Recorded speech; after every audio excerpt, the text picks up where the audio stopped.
పెట్టుకుంటున్నాము.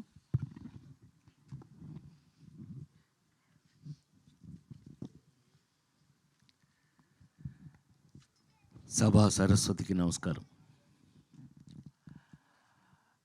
నా ప్రాణానికి ప్రాణమైన తెలుగు ప్రేక్షక దేవుళ్ళందరికీ నమస్కరిస్తూ, సహకుటుంబానం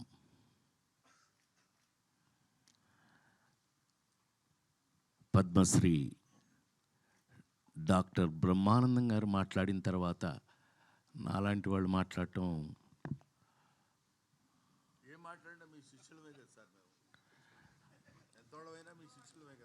కానీ ముస్లిముండా కొడుకు కదా నువ్వు. నేను ఏది ఏమైనా మా అనుబంధం మా ఇది మీ అందరికీ తెలిసిందే. అహనా పెళ్ళంటి సినిమా, జంజాల్ గారు, బా ఆ రోజులు ఇది వేరు. భగవంతుడి దయ వల్ల ఇంకా ఇప్పటికీ మేము ఇదే స్టిఫ్నెస్తో పనిచేయటం, మాతో పనిచేసిన వాళ్ళందరూ ఈ రేంజ్లో పెరిగిపోవడం, నాతో లగ్గం చేపించిన రమేష్ చెప్పాలి. కానీ సరే బాబు నువ్వు చెప్పాలి, నేను చెప్పనా? నాన్నకి ప్రేమతో కానీ ఇవాళ చాలా పెద్ద పెరిగినందుకు అత్యంత సంతోషపడేవాళ్ళు నేను ఒకటి, నీకు తెలుసా విషయం. అలాగే ఇవాళ సహకుటుంబానం దీని గురించి 48 సంవత్సరాల నుంచి సినిమా ఇండస్ట్రీలో ఉన్న నేను ఒక రెండు మాటలు చెప్పాలి. ఎందుకు అనంటే, ఎస్, ప్రతి సినిమాకి ప్రాణం పెట్టి పనిచేస్తాం, చేస్తేనే ఇంతకాలం ఉంటాం, లేకపోతే ఎప్పుడో ఇంటికి పంపించేస్తారు. అందులో మొహాటం ఏమీ లేదు. అందులో సినిమా ఇండస్ట్రీలో అసలు మొహాటం లేదు.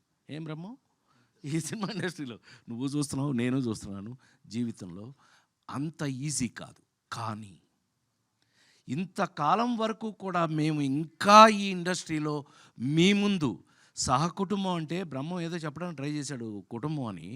యాక్చువల్గా మీరందరూ ఎవరు జర్నలిస్ట్ కుటుంబం నన్ను ఇన్ని సంవత్సరాల నుంచి సొంత బిడ్డలాగా కాసుకుంటూ వస్తున్నారు మీరందరూ. అందుకే నేను ఇప్పటికీ ఇలాగే ఉన్నాను.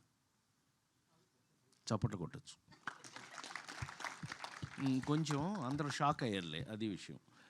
సో ఎందుకు అనంటే, ఏ నటుడైనా సరే, నేను నమ్మేది చెప్తున్నా, ఏ యాక్టర్ అయినా సరే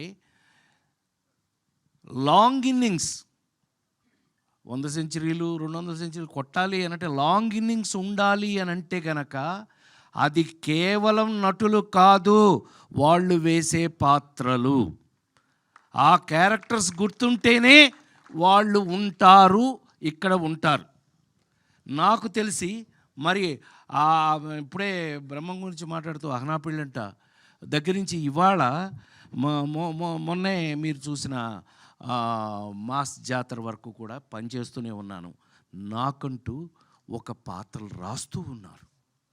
నేను ఎక్కడ ఏంటి చాలా ఆశ్చర్యపోతారు మీరు కొన్ని విషయాలు చెప్తే మీరు ఆశ్చర్యపోతారు. నాకే ఆశ్చర్యంగా ఉంటుంది ఒక్కోసారి. నిజమేనా, మనం ఇది చేసామా? లేడీస్ టైలర్ల దగ్గర నుంచి కొన్ని సినిమాలు చేశాక, నేను కృష్ణా జిల్లా వాడిని, మీకు తెలుసు కదా. ఇంటికి వెళ్తే అమ్మ చిన్నప్పుడే చనిపోయింది కదా, మా అక్కాయిలు పెంచారు నన్ను. రేయ్ రాజా భోజనానికి రెడీ దా అంటే అన్నాను. ఏంట్రా సచ్చినాడా అంది మా అక్కాయి. ఏంట్రా అంటే అది